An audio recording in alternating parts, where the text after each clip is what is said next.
Nos van a repasar. Los años ya nos están repasando. Por favor, ayúdenos. ¿Quién puede llegar? Por favor, ya no podemos más. Un grupo policial acude al rescate de una ciudad cercada por bloqueadores. No parece un trabajo difícil hasta que cae el primer policía. El segundo, el tercero, uno tras otro eran abatidos. Desde lo alto, francotiradores y en tierra, una turba furiosa no les daba respiro. Ya no se trataba de simples bloqueadores, eran hombres que venían de un lugar oculto en el altiplano. Venían de México Chico.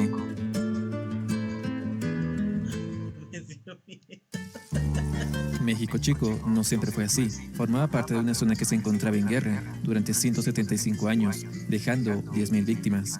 Era producto del odio encarnizado entre dos ayllus. Una antigua forma de delimitar territorios basado en el parentesco eran los ayllus del norte de Potosí y del sur de Oruro, parte del brazo armado del antiguo imperio inca, guerreros que se enfrentaban con el único fin de aniquilar a su rival, debido a sus conflictos territoriales. Para esto se valían de cualquier método, no les importaba si eran mujeres o incluso niños. Se rumoreaba que se despedazaban entre ellos y cometían actos inenarrables, pero el conflicto alcanza otro nivel de violencia cuando los ayllus obtienen armas de fuego, viejos fusiles Mauser que se quedaron de su participación en la guerra del Chaco. Con ello, tácticas más sanguinarias tuvieron lugar, cometían masacres en comunidades enteras y se marchaban dejando pueblos en llamas. Esta cruenta situación hizo que muchos huyeran, a los Yungas, al Chapare y a Chile. Los tres lugares se volverían muy importantes con el paso del tiempo, pero eso sería décadas después, ya que en el año 2000 se da un punto de inflexión. A ver, me están diciendo que México, chicos, se daban en la madre, así, ida y vuelta, así, quemaban todo, puto caos y ningún gobierno en nuestros putos 200 años de vida hacía algo. O sea, cómo iba a controlar. Es que sí es posible, ¿no? Es bien posible que sea así. Porque ese es un gran problema de todos los gobiernos de la República como tal. Han hecho o sea, que se que se pierdan, ¿no? Este tema de no importar al campo y demás y relegarlo tanto que se están dando entre ellos. Mientras no afecte nuestra vida, no pasa nada, ¿no? Y ese es uno de los grandes problemas. Luego de atacar el Instituto Geográfico Militar, un grupo del Ayu Cacachaca ataca a la comunidad de Sorasora, dejando 50 víctimas, entre mujeres, ancianos y niños, quemando también 25 casas. Esto los puso en la mira del gobierno, que buscó definir sus límites para terminar el conflicto, dejando al Ayu Cacachaca en el sur de Oruro y el Ayu Laime en el norte de Potosí. La ley tardó 14 años en ser promulgada. Espera, yo me acuerdo de la guerra entre los cacachacas y los laimes, que esto se hablaba yo cuando estaba en colegio allá cuando tenía 10 años, decía que se peleaban entre los cacachaquis y los laimes y demás. A la madre, era de esto. Gobierno de Evo Morales, que en ese momento ¿Perdón? quemando también 25 casas. Esto los puso en la mira del gobierno, que buscó definir sus límites para terminar el conflicto, dejando el Ayu Cacachaca en el sur de Oruro y el Ayu Laime en el norte de Potosí. La ley tardó 14 años en ser promulgada en el gobierno de Evo Morales, que en ese momento afirmó ser de Cacachaca, según información de su primo, quien estaba investigando de dónde eran los Morales. Un dato sin importancia en aquel entonces, pero que años después cobraría mucho sentido. No obstante, una guerra de 175 años dejó una zona empobrecida. La cantidad de víctimas, huérfanos, el robo de ganado y la destrucción de la tierra hicieron imposible cultivar algo. Lo poco que podían cultivar se lo llevaban. Gente, hay un masista sospechoso ahí en los comentarios. Verifiquen si es masista antes de que lo banee. Díganme si es masista. El granizo y la lluvia. Así lo contaba Marco Condori de la Yulaime, después de marcharse a Sumta Chica, en los Yungas, un lugar muy conocido por albergar la milenaria Sí, pero ¿quién te dice de que no se ha convertido? hoja de coca. ¿Cómo una zona tan empobrecida llegó a esto? Subido 2, 3, con 12 por lado, peaje 50, 4, 5, hay un sexto. En la puerta había 2 sonidos que estaban armados. 8 sonidos aquí en México, chico. Esta es una fiesta a una virgen que ha sido con grupos, con más de 20 o 30 grupos nacionales e internacionales, ¿no? Ellos, para contratar un grupo, el más mínimo se paga como entre $3,000 y $8,000. Fiestas costosas y autos de lujo no son nada extraño en la zona que antes era un campo de batalla. y es que la actualidad de estos años es muy diferente a como la dejamos. Luego de aquel pacto de paz en el año 2000, nada nuevo había sonado sobre estas comunidades, hasta 2010, donde medios de prensa de todo el mundo titularon una portada escalofriante: 4 policías, linchados y torturados. Los uniformados pertenecían a la Dirección de Prevención de Robo de Vehículos, ¿Cuándo fue eso? linchados y torturados. Titularon una portada sobre estas comunidades, hasta dejamos. Luego de aquel pacto de paz en el año 2000, nada nuevo había sonado sobre estas comunidades, hasta 2010, donde medios de prensa de todo el mundo titularon una portada escalofriante: 4 policías, linchados y torturados. Los uniformados pertenecían a la Dirección de Prevención de Robo de Vehículos, DIPROVE. Fueron enviados para realizar un operativo antivehículos robados, y nunca volvieron. Fueron interceptados en Urcia, uno de los 4 puntos rojos que tienen estos ayllus.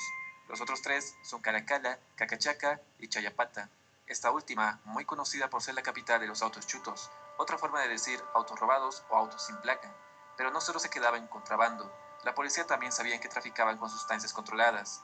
Era la forma que tenían para pagar a los criminales chilenos que robaban los autos. Aquí es donde entraban los otros 2 lugares, a los que huyeron los habitantes de los ayllus, los Yungas y el Chapare. Ambos son un lugar perfecto para sembrar la hoja de coca, que era mandada y posteriormente procesada en estos pueblos, que no tenían ningún tipo de control.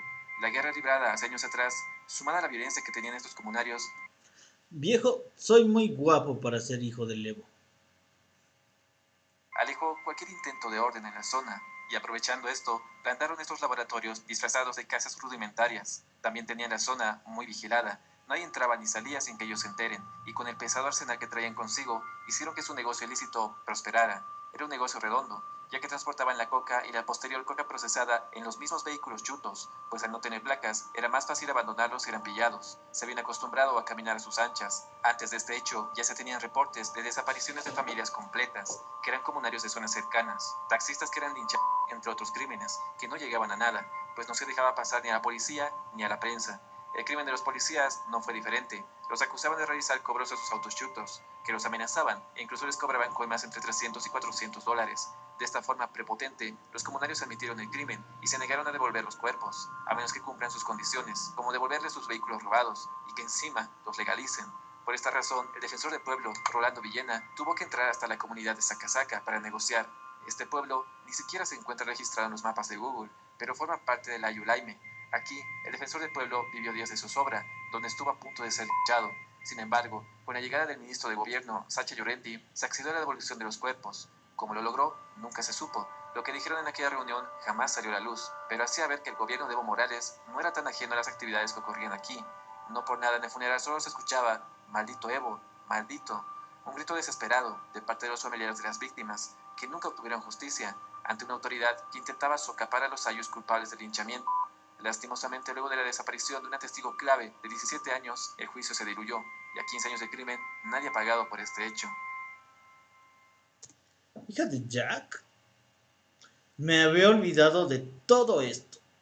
Se me fue así como que, claro, yo ya estaba en la universidad y sí me acuerdo de que hubo todos estos pedos para legalizar y demás. Qué joda, oye, ¿cómo nos olvidamos de las cosas? Falsa arma, oye, pero mi marido Bran sabe que soy tutista de corazón. Con razón, aquí tiene un BMW y yo preguntándome cómo lo consiguió. Y luego veo la placa desclonada. Es que los mentirosos le hicieron tener problemas de confianza. No, mis problemas de confianza es desde mi infancia. No, bro, ya me dio. Qué de rápido hiciste un video con el video que te etiqueté. Es que justo estaba pensando, ya lo tenía pensado ese video, pero estaba buscando un video de Lara reciente para hacer eso, ¿no? Y justo apareció en el momento ideal. Como yo pensé que no nací. Pensé que no nací. Yo también, güey, pensé que no nací. No mames, ¿cómo el 2010 no has nacido? ¿Qué tienes, viejo? ¿15 años? ¿Y estás estudiando medicina? A todos se nos olvida en 2008 Evo vota la DEA. ¿Fue en el 2008? En su reporte, el periodista Emilio Huáscar Castillo habla con una ex autoridad quien le revela el nombre de este lugar. Es la primera vez que se tiene registro de alguien llamando a esta zona México Chico. Se podía considerar que empezaba en las faldas del lago Popo y terminaba en los cerros de Catavi. Tenía varios puntos importantes, pero su capital, por así decirlo, era Cacachaca, una comunidad oculta entre las montañas de Oruro. Con el tiempo sería refundada por los comunarios con un nombre que hacía alusión a sus actividades relacionadas con el narcotráfico, México Chico. Se hacen llamar a ellos mismos los mexicanos, y se puede ver que imperan los nombres de estados o ciudades mexicanas en los nombres de sus equipos locales de fútbol. Se lo tomaban muy en serio, y ya que se había vuelto el centro de operaciones de todo el negocio criminal que comprendía el altiplano boliviano, pues de todas las comunidades cercanas a estos ayllus, parecía ser la que más impunidad tenía. No entraban policías, militares, ni cualquier otra persona que no tuviera un permiso previo. Si se hacían operativos policiales, debían ser afuera de Cacachaca. Para ese año la policía ya encontraba autos chutos repletos de pasta o clorhidrato de cocaína. Operativos que se incrementaron tras el crimen de los 4 policías, ya que en ese entonces el gobierno aún no estaba coludido con esos criminales, o al menos no de una forma tan obvia. Por eso en octubre de 2012 se hizo una operación militar gigantesca en Chayapata. Esta tierra sin ley, muy cercana a México Chico, se había convertido en la capital de los autos chutos. Toda su economía se movía en base a un crimen. Tenían talleres de refacción, un negocio de falsificación de placas, de autopartes, de elaboración de documentos de propiedad, venta de SWAT, entre muchos otros. Los contrabandistas estaban muy bien organizados y ya hace tiempo habían rebasado a la policía. Por eso tuvieron que intervenir los militares, que encontraron una resistencia que dejó el saldo de dos víctimas. Era la primera y la última vez en mucho tiempo que se veían militares en esta zona, pues con el tiempo cada vez se hacían menos operativos. Estaba claro lo que estaba pasando. Sin embargo, no se sabía la fecha exacta donde el gobierno de Evo Morales pactó con estos comunarios. Tal vez fue en su estadía en Cacachaca, aquel enero de 2014, cuando promulgó la ley que por fin definía los límites del territorio de los cacachacas y los laimes. Así lo escribe Juan Toro Montoya en un artículo en 2016. Son esos grupos los que controlan buenas porciones del territorio y hacen pactos con los partidos que quieren controlar el voto rural. Como su interés es mantener el control sobre su territorio, pactan con cualquier partido que les garantía. Es lo que... ¡Uta! Esto refuerza lo que mi teoría de la conspiración. Refuerza mi teoría de la conspiración. Es que es un niño... Es un niño genio de 2 años que estudia medicina. Deberías felicitarlo, viejo. No, se ve que tiene cara de pendejo, no mames. No puede ser. Puta madre, pensé que era en 2000. Puta madre, mucho me distraes. Casi más compañeros debe estar ahí cagado. Frank, yo estudio, sí estudias Derecho. Eso sí me acuerdo. Si compro un auto chuto, ¿soy criminal o un cómplice más? Debería ser un cómplice más. Depende mucho, creo, la ley. Aquí tal vez Zoe nos puede acompañar. Para mí, eres, o sea, dentro de mi perspectiva mía de yo, eres, justamente un cómplice, ¿no? Porque no has estado directo como tal. Pero sí debería estar también penado. O sea, por lo menos tener una sanción o algo como tal. Porque estás siendo parte de un ilícito, estás fomentando ese ilícito. Soy, no te da envidia que haya adivinado mi profesión. Creo que tendré que comprarme el helicóptero que ofrecen los chuteros para atacar la casa de Gabriel. Puta que esos memes están muy buenos. Ya, oye, no, pero esto es lo que pactan con cualquier grupo para el voto rural. Es como les decía, el verdadero poder de estos grupos, no necesariamente solo de México Chico G, sí, sino de quienes manejan el voto rural en general en todo el país, son los dirigentes, ¿no? Y es a ellos a quienes tienes que llegar. Ahora, si estos dirigentes están envueltos en esto, pues está todavía más crudo. Y a esto se refuerza la idea de la propuesta de del Jaime Paz, o sea, perdón, del Rodrigo Paz, de querer legalizar los autos chutos, porque es su forma de acercarse a estas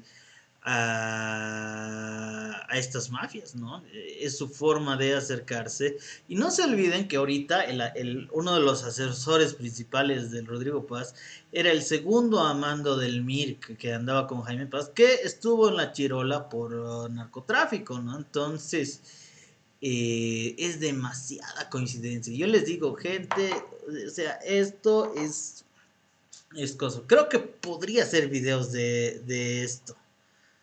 Podría hacer videos de esto. A modo de que me desaparezca.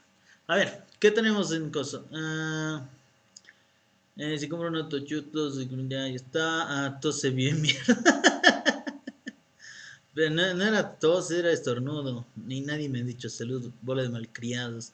Soy, no te mire que no de mi profesión. Ya creo que tendré que comprar un helicóptero. Y está. Un avión chuto, un hidrachuto, qué puta. Solo falta que te vendan una casa F-11. ¿Cómo vas, nuclear? Fran, sabes mucho y eso me da miedo.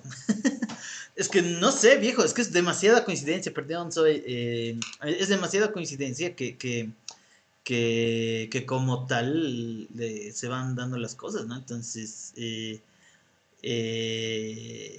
se, se dan, creo que sí voy a hacer una serie de videos de esto.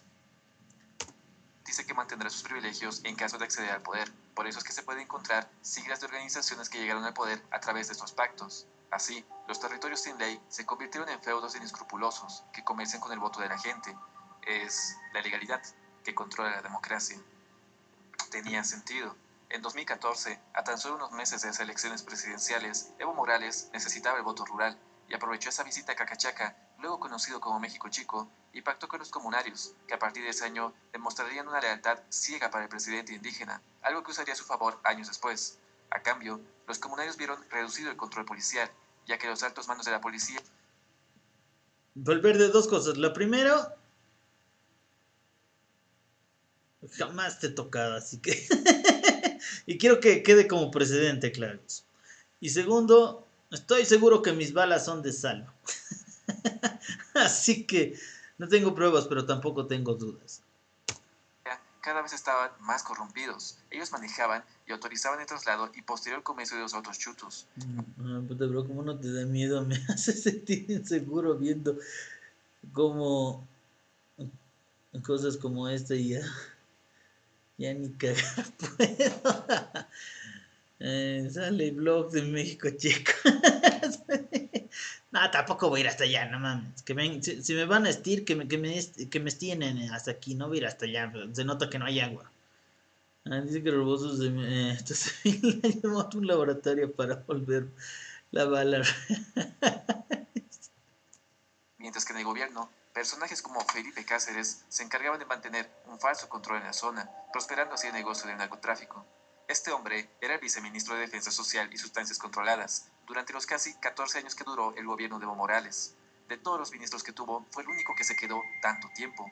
Era su mano derecha, incluso antes de llegar al poder, ya que fue un importante dirigente de los productores de coca del Chapare boliviano. Cuando Evo llegó al poder, convirtió a Felipe en su zar antidroga, un título que servía solo de adorno. Claro, se encargó de informar muchas veces lo que pasaba en México Chico, pero nunca mandó un gran contingente a la zona.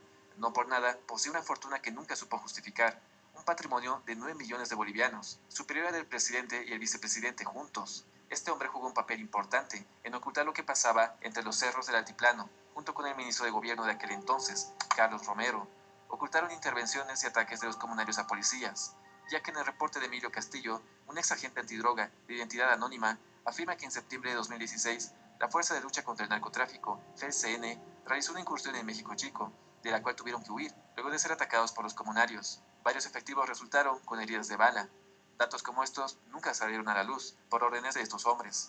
Lo curioso es que, aun con la protección que les brindaban, los tenían muy bien estudiados. El periodista informa que en un documento de inteligencia de la FELCN de aquel entonces se encontraban las rutas de la coca que venía desde el Chapare y los Yungas. Pasaban por Toro Toro y luego Uncia, otro punto del que ya hablamos. Aquí llegaban de 2 a 3 camiones de pasta base, pero también la hoja de coca, que era repartida entre 190 puntos diferentes entre el norte de Potosí y el sur de Oruro. 40 eran puntos fijos bien conocidos por la policía, pero los otros 150 eran pozas de maceración que estaban asentadas en pueblos fantasma, que fueron construidos específicamente para ocultar estos pozos.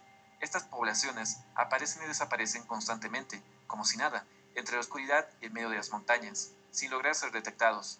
Luego transportaban el producto hasta Chile, por cualquier método, ya que también usaban avionetas. Un caso de estos se dio en 2016, cuando una Cessna 310 se estrella en Cayampani, a tan solo 17 kilómetros de México Chico. A bordo estaban 2 tripulantes, un ciudadano proveniente de Brasil, que supuestamente era el piloto, y un hombre desconocido.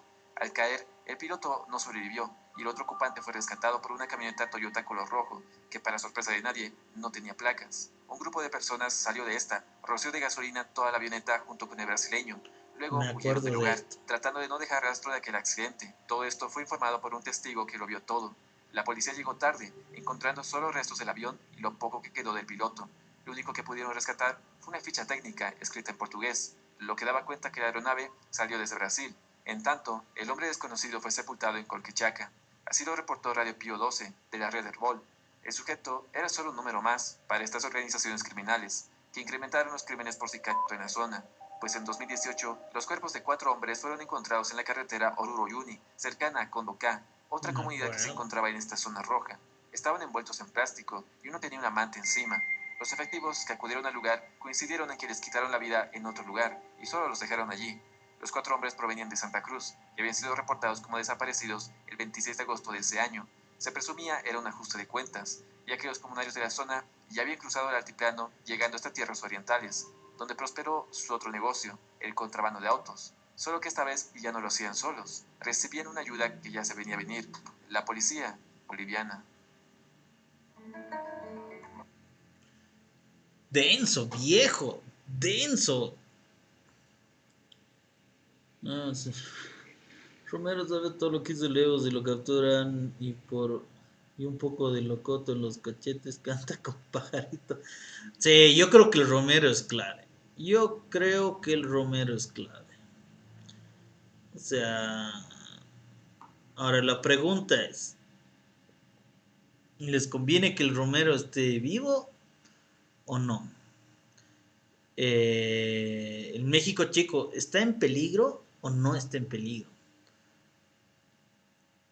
Porque sí, si investigan todo esto de frente y se va contra todo el siguiente gobierno, sea quien sea, se va contra todo este sector, el modo de vincular a Evo Morales con, con todo esto sería el Romero.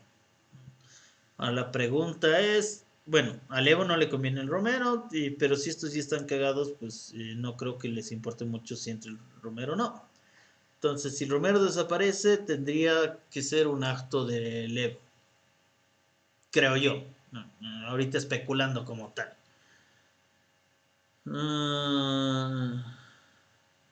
Ya, pero Colodro, pues Colodro encontró algo que no mames y lo tuvieron que estirar, ¿no? Fue cuando uno de los esposos Andrade, pues tendría que ver un documental como tal. O sea, yo no podría hacer o sea, una recapitulación de todo esto, ¿no? Porque me llevaría mucho tiempo. Soy más comediante que otra cosa. Entonces, tendría que ver un documental como este. Así que me digan, sí, ve este como tal. Eso explica muchas cosas, definitivamente. Fran, ¿te imaginas que si se destapa todo de Evo y de los esposos Andrade nomás está? Sí, no, es que de una vez que coso, que envíen a Galindo a México, chicos. Así que se cuánto ganas, cuánto ganas. Sí, ahí está. ¿Por qué no va la Galindo ahí? ¿Por qué no va la Galindo ahí?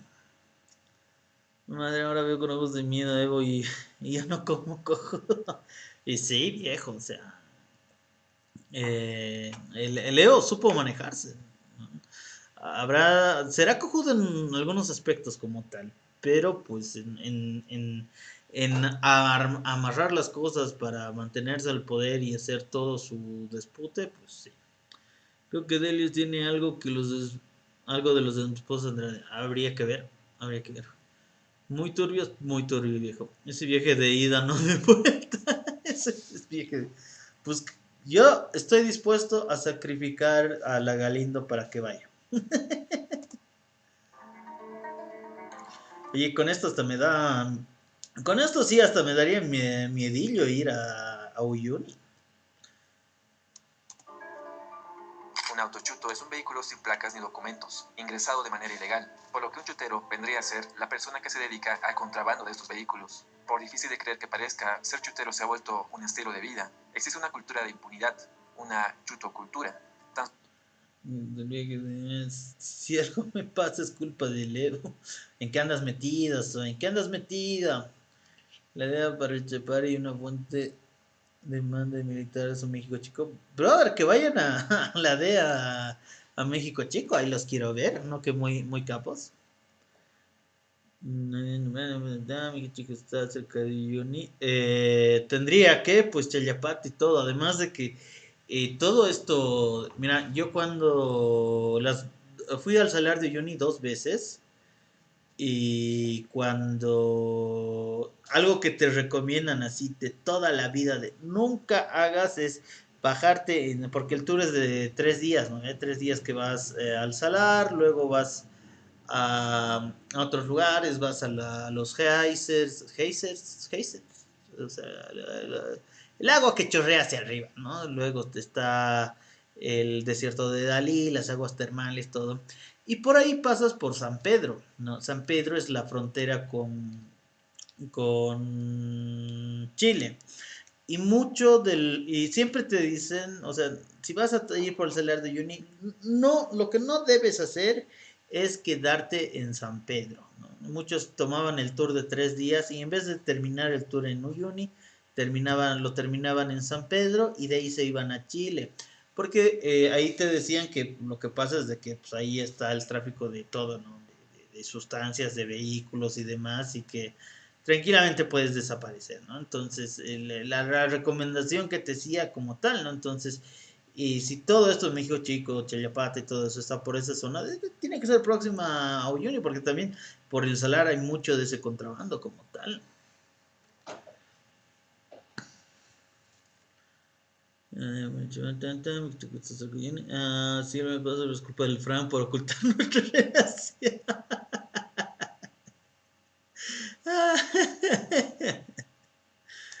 No, viejo, si algo te pasa es tú por andarte inventando relaciones que ni existen y va a decir, no mames, vamos a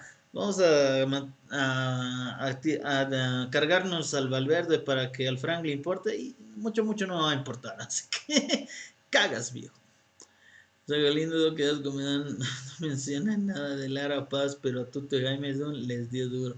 Sí, sí, sí, no, o sea, le pide debate al JP, pero no le pide debate a Lara. Te van a hacer la Colodro clásica. Que sea rápido. Quiero investigarlo, pero creo que voy. Creo que voy a desaparecer. Sí, posiblemente. Se vería como una guerrilla que sabe que tienen armas de alto calibre. Eh, no, seguro tienen armas de alto calibre. Solo buscando Chuto en redes sociales se puede ver todo el mundo que hay detrás de esto. Clubes, fiestas ostentosas, orquestas con canciones bien producidas, hablando de la vida de chutero como si se tratase de un trabajo decente y bien habido. Las chutocumbias son lo que suena en México Chico y alrededores. Por eso ser chutero se ha vuelto famoso entre los pobladores. Hasta les provoca orgullo. No por nada usan redes sociales sin ningún miedo, mostrando sus caras y el dinero mal habido que pueden llegar a ganar. Usan TikTok como una especie de catálogo, mostrando los vehículos robados que muchas veces son encargados. También muestran sus encuentros con la policía y los militares, como si de una película se tratase.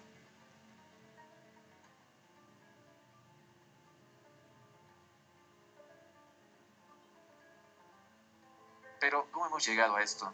La respuesta es fácil. Un vehículo en Bolivia puede llegar a costar hasta 3 veces más de lo que costaría en cualquier otro país, debido a los altos impuestos. Por eso, aquellos pobladores que huyeron de la guerra de los Ayllus para ir a Chile fueron los primeros en ver un negocio en esto. Los mismos comunarios lo admitían. Cambiaron las mulas por los autos chutos. Las usaban para el transporte de carga, como una herramienta de trabajo, y con el tiempo ya era común verlos transportando sustancias controladas. Esa era la forma de pago que tenían para los chilenos. Lo interesante es, ¿no? Cómo se fueron alimentando de la, de la,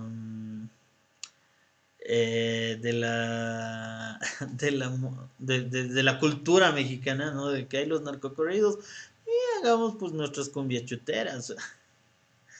¿Te imaginas Larry Galindo en un salón cerrado? ¿Acaso quieres que acabe el mundo? O sea, sí quiero que acabe el mundo. Y si eso lo hace, oye, voy a hacer un video sobre eso. Sí, la Galindo muy salsa aquí, pidiendo cosa aquí a tal, pero pues a Lara no le dice nada, o le tiene miedo, o es su macho. Sí, voy a hacer eso. A mí me gusta meterme en problemas. colombianos y venezolanos que robaban los vehículos en distintas regiones de Chile, sobre todo en Iquique, Calama y Antofagasta. Luego cruzan por algún punto fronterizo, conocido o no tan vigilado, como el Hito Cajón, Colchané, Oyahue o Charaña. Si no pueden, buscan pasos no habilitados, sectores desérticos de la Pampa de Tamarugal y algunas rutas mineras abandonadas. Una vez en Bolivia, cruzan caminos secundarios, hasta llegar a la carretera asfaltada principal. Pueden pasar por el Salar de Coipasa, Tambo Quemado o por el Tata Zabaya, un volcán al que estos contrabandistas le rinden culto, sacrificando incluso humanos. La prueba, una noticia de agosto de 2018. Mientras pasteaba llamas, una mujer, alertada por su perro, se dirigió hasta unas rocas en la falda del volcán. Lo que vio le heló la sangre. Era el cuerpo de un bebé, rodeado de hojas de coca y botellas de alcohol. Se notaba con novedad que era un altar de sacrificio, algo lamentablemente común entre los contrabandistas. Se dice, entre ellos, que el volcán hambriento siempre les pide sacrificios. A cambio, obtienen prosperidad para su negocio criminal. Esto ayuda a entender hasta dónde son capaces de llegar con tal de seguir con el contrabando. No mames, qué loco. Ahora, por otro lado, ese bebé tal vez era un chutero potencial, pero aún así, qué desalmados. Ajá, tienes que Una vez en México Chico, Chayapata y toda esa zona entre Potosí y Oruro, su ruta no hace más que comenzar. De ahí son llevados a distintas ferias ilegales, donde estos autos se comercializan. Según un informe del Comando General de la Policía, hasta 2022, 52 poblaciones eran consideradas zonas rojas de chuteros, es decir, allí se vendían los autos con total impunidad.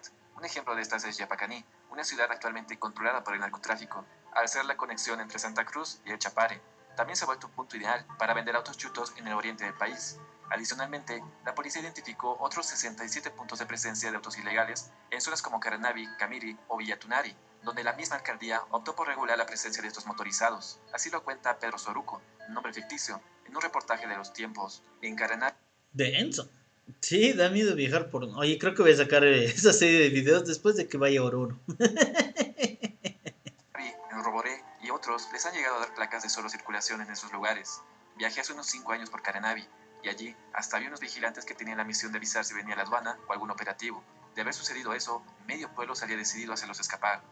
Queda en evidencia que ante tal dificultad de conseguir un auto legal y una mafia de contrabando que solo hacía más que crecer y crecer, solo salían dos sectores, o mejor digamos, dos mafias beneficiadas. Unos eran los vendedores de combustible, una mafia creada a partir de una necesidad, ya que en territorio boliviano está prohibido vender gasolina o diésel a vehículos indocumentados. Por eso lo hacen en la ilegalidad, en turriles o bidones, cobrando más del precio original de venta. Allí, Con mucha razón, voy a tener miedo de salir de mi casa, weón. Pues estaba viejo, ustedes me han pedido que reaccione a esto, ahí está. Ya me arrepentí de haber comprado mi auto chuta, perdón, y pa' qué. yace la ganancia. La otra mafia es la que conecta todo lo que hemos hablado hasta el momento, la que maneja a los aduaneros, a los policías y militares que dejan pasar estos vehículos en la frontera. Aquí es donde se involucran los allegados al poder, el gobierno.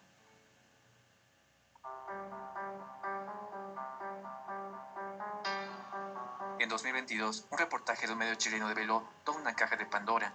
Policías de alto rango, comandantes, autoridades e incluso políticos se vieron involucrados en la red de contrabando más grande jamás vista en el país. Se entendía que los policías y militares dejaron de cobrar coimas para administrar ellos mismos la red de contrabando.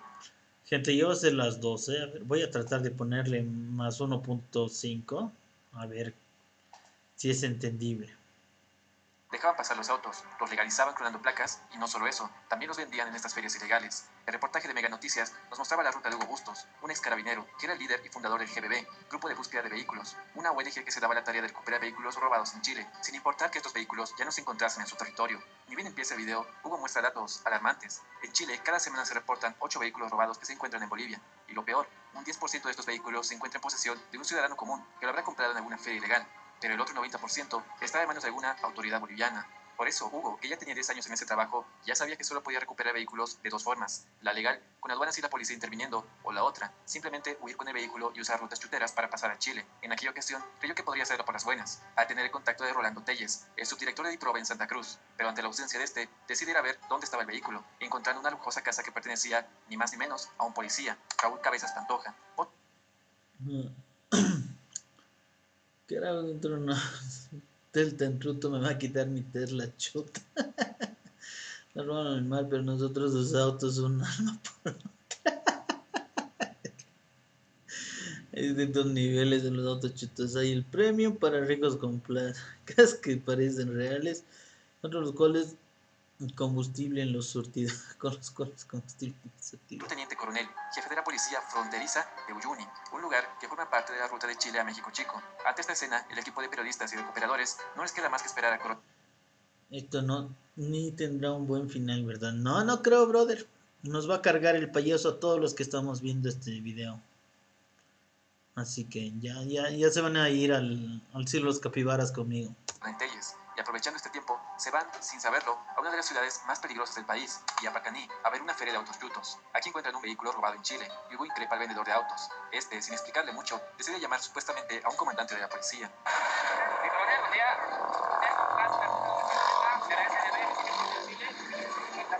Puede venir aquí a Yapacaní, coronel. Su gente puede mandar para que verifique todo. Llegaron de Chile. Según el investigador, ese hombre no era nadie más que el teniente coronel Rolando Telles, quien se suponía ayudaría a Hugo, ahora lo estaba amenazando.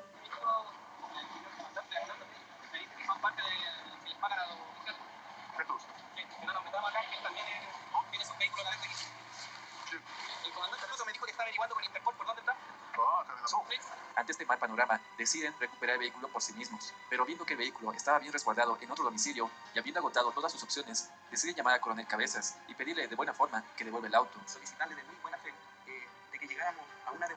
Loco. No, pero no quiero morirse en un beso de Fran.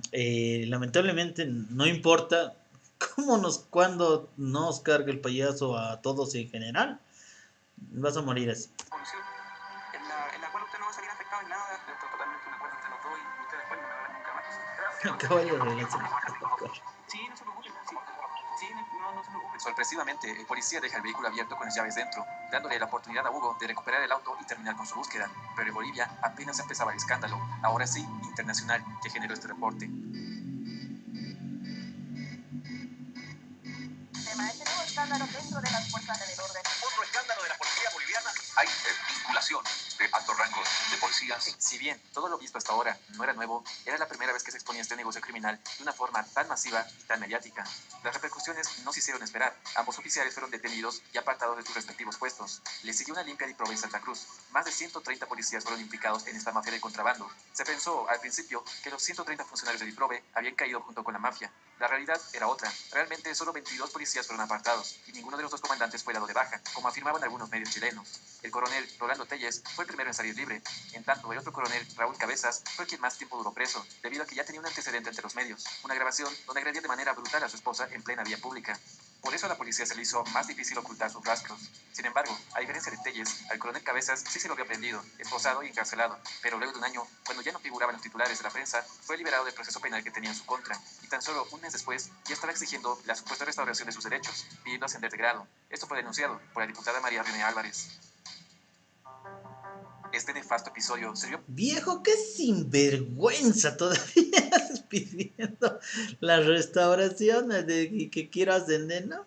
Puta que hay que ser sinvergüenza. A ver, si se una bomba nuclear aquí y acaba todo. Ojalá, bro. Qué lindo y se acaba todo. Para exponer este negocio, en el que estaban implicadas importantes autoridades, y como una bola de nieve, con el pasar de las semanas, se revelaron muchos otros casos, como la Casa Rodante, robada en Iquique, que se encontraba dentro de un regimiento militar en Oruro. La misma pudo ser recuperada, luego de la denuncia de su dueño. Ese mismo mes, era dado de baja el capitán Javier Alberti, otro policía implicado en el robo de un camión en Chile. Él ya tenía otros antecedentes y acusaciones. En junio de 2022, el investigador Hugo Bustos, al cual ya presentamos, lo acusó de internar autos robados a Bolivia y también de extorsionar a ciudadanos chilenos que buscaban recuperar sus movilidades. Entre otros de sus antecedentes, se podían ver extorsión, amenazas, transporte de sustancias controladas, legitimación de ganancias ilícitas y el último por el que finalmente cayó, robo agravado. Mientras vestía de civil, agredió a un transeúnte tratando de extorsionarlo. Pensó que no lo reconocerían por llevar gorro y barbijo, pero lo grabaron y reconocieron su tatuaje en el brazo, siendo detenido en otra bochornosa escena. Llevar gorro y barbijo. Ah, yo me Mientras acuerdo vestía de de civil, eso. agredió legitimación de ganancias ilícitas y el último por el que finalmente cayó, robo agravado. Mientras vestía de civil, agredió a un transeúnte tratando de extorsionarlo. Pensó que no lo reconocerían por llevar gorro y barbijo, pero lo grabaron y Bustos, al cual ya presentamos, lo acusó de internar autos robados a Bolivia y también de extorsionar a ciudadanos chilenos que buscaban recuperar sus movilidades. Entre otros de sus antecedentes, se podían ver extorsión, amenazas, transporte de sustancias controladas, legitimación de ganancias ilícitas y el último por el que finalmente cayó, robo agravado. Mientras vestía de civil, agredió a un transeúnte tratando de extorsionarlo. Pensó que no lo reconocerían por llevar gorro y barbijo, pero lo grabaron y reconocieron su tatuaje en el brazo, siendo detenido en otra bochornosa escena. Triste imagen, que contrastaba con la que quiso dar en 2019, la de un héroe, luego de salvar a un joven de saltar de los puentes trellizos, imagen que se hizo viral con la que se identificó al policía que para ese año ya tenía un montón de antecedentes que salieron a la luz. Brother, esa detención yo me acuerdo porque veía, y justo eso hablaba con mi familia, con mi hermana, y decía, la reacción de ese tipo cuando ha sido metido adentro, de cómo era su reacción de yo nací, me están inculpando y demás, o sea, había una desesperación de no mames, o sea, aquí he sido traicionado, que yo dije, pues aquí hay algo más, aquí hay algo raro. Claro, era este pendejo, ¿no? Qué jodido. A ver, carajo, en vez de estudiar para mi parcial, ando estudiando mi país, prioridades. Estudiar lo de ahora es chute.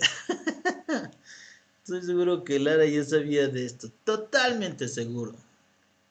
Brother, ¿quién te dice que él no estaba entre eso, quería entrar a eso y por eso se salió de la policía porque no lo dejaron y demás? Viejo, pues, para mí Lara no es ningún santito. Luego de esta acción, en ese momento él afirmó que solo trataba de difamarlo, declaración que se comió la prensa e incluso periodistas muy reconocidos, publicando en redes sociales los documentos que probaban que este criminal no tenía antecedentes. Cabe recalcar que desde el primer escándalo, el investigador Bustos ha sido contactado por medios bolivianos, cada vez que surgía un nuevo escándalo. Por ende, ha ido revelando varios nombres de importantes autoridades, que conoce gracias a su trabajo en el grupo de búsqueda. Entre los oficiales que barajó se encuentra el comandante de la policía en Santa Cruz, el coronel Eric Holguín, a quien acusó abiertamente de contrabando de autos, narcotráfico y tráfico de armas. ¿Recuerdan el comandante Eric Holguín, el policía de Bolivia con el grado de coronel, que mantenía vehículos robados? Coronel Holguín fue uno de los denunciados que mantuvimos dentro de un proceso donde el Ministerio Público en Bolivia hizo, se podría decir, una vista gorda y totalmente y mágicamente desapareció todo el proceso. Bueno, ese mismo coronel que nosotros venimos denunciando por hechos de corrupción, en el tema de contrabando de vehículos, intercambio de vehículos robados por drogas, tráfico de armas. Ah, Lara es peor, bro. Paco, abogado. ¿Quién más? Ahora es político, triple maleante. Brother, ¿quién verga le ha dado título? ¿Ya tiene su título o sigue estudiando? ¿Quién verga le ha dado el título de abogado a ese cojudo? Ese mismo coronel es el coronel que incluso estuvo en conversaciones con el antiguo director de DIPROE de Santa Cruz. Pero Hugo no fue el único que presentó acusaciones en contra de la policía. También lo hizo el ex capitán de la policía, Edman Lara, quien ya venía denunciando hechos de corrupción dentro de la policía. En diciembre de 2023, mientras el coronel se encontraba en una conferencia de prensa, el ex capitán, con celular en mano, reclamaba la recepción de una denuncia, cosa que no fue bien recibida por el coronel, quien pierde los estribos, y sin importarle la presencia de los medios de prensa, agrede a Lara, sometiéndolo y llevándolo hasta otro lugar, hasta que entra en sí y se percata que todos los medios de prensa lo estaban grabando. Esta vergonzosa escena y las anteriores denuncias le costaron su ascenso a coronel. No obstante, se siguió desempeñando en su puesto de manera normal. Lo llamativo de esto es Edman Lara, el hombre que hoy en día se perfila para ser vicepresidente, ahora quiera legitimar los crímenes que denunciaba en su pasado, al prometer la legalización de los autos chutos. No hace falta decir que el simple hecho de que un candidato al poder prometa esto ya incrementa crímenes estrechamente relacionados con los autos chutos, como ese caso o el narcotráfico, ya no solo en Bolivia, también en los países vecinos, donde ya ha generado repercusiones. El robo de autos ha aumentado en nuestra región y va a seguir aumentando, porque un candidato presidencial boliviano anunció que va a legalizar todos los autos indocumentados que estén allá, incluyendo los...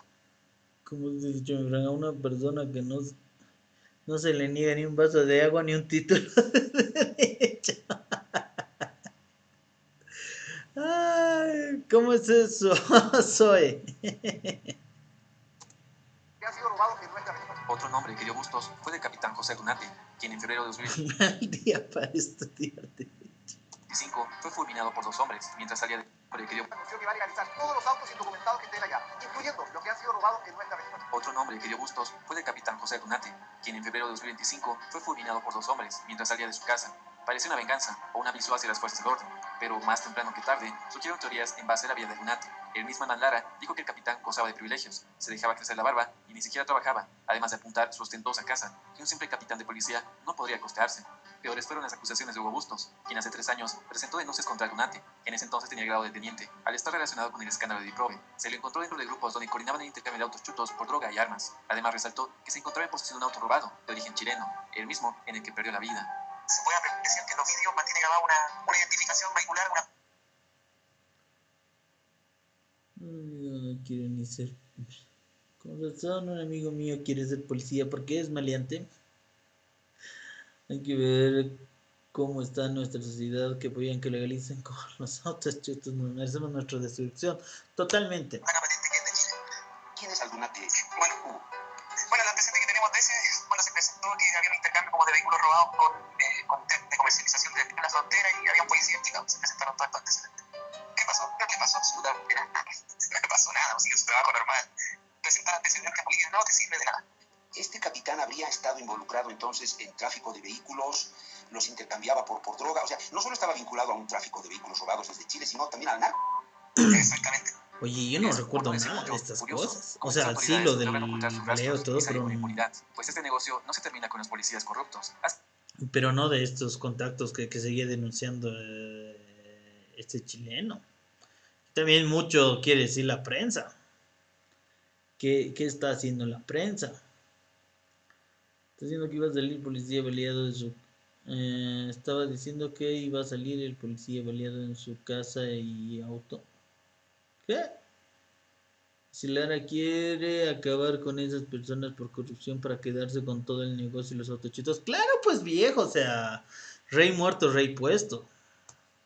Calado también al gobierno, afectando autoridades tan importantes como el propio presidente de Bolivia, Luis Arce, cuando en 2023 regaló un auto al CONAMAC debido a su aniversario, vehículo que fue robado en Chile en 2018. De esto se dio cuenta nuevamente Hugo Bustos, al notar el logo de una automotora chilena en el auto. Se contactó con el CONAMAC y por suerte el vehículo pudo ser devuelto. Este caso resultó con un buen final. Lastimosamente, no todos terminan así. Tal fue el caso de Mario Bello, un ex trabajador minero de 55 años. Él tenía un camión amarillo de tolva azul que compró con los 16 años de su trabajo para trabajar en su natal Calama. Desgraciadamente, el 26 de junio de 2023, él sufre un robo y comienza su trágica historia.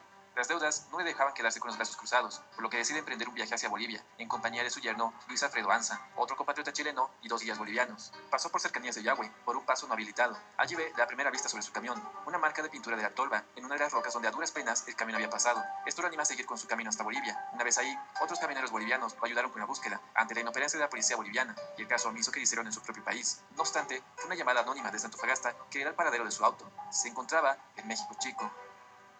Estos ciudadanos chilenos no sabían que estaban entrando a la Boca del Lobo, la zona roja de México Chico, marca Cacachaca. Allí, por fin vieron su vehículo, le tomaron unas fotos y se fueron, con el fin de denunciar el hecho. Sin embargo, al poco tiempo, otro auto los chocó de frente, luego se dio la vuelta y los empezó a perseguir, abriendo fuego. 2 autos más se unieron, esperándolos en una curva, armados con pesadas metralletas, pero el primer auto que los venía siguiendo logra detenerlos. Se llevan a su ahijado y antes de que el hombre pudiera reaccionar, se da cuenta de que no podía caminar, una bala lo había dejado parapléjico. Por suerte, la hija de Mario, quien se encontraba en La Paz, tenía su ubicación, logró denunciar la emboscada y un total de 250 efectivos se dirigieron a la zona. De este operativo se logró rescatar a Mario, se aprendió a 14 personas y se identificó a los responsables del ataque, los hermanos Hipólito y Omar Mamani Mamanillo, alias el Escáner y el Viejo respectivamente. Llamaba la atención que Hipólito, en 2021, realizó una ostentosa fiesta en México Chico. Esa fiesta duró 4 días, en agosto de ese año. Sobre estos 2 hombres no he encontrado más información, sino su paradero aún desconocido.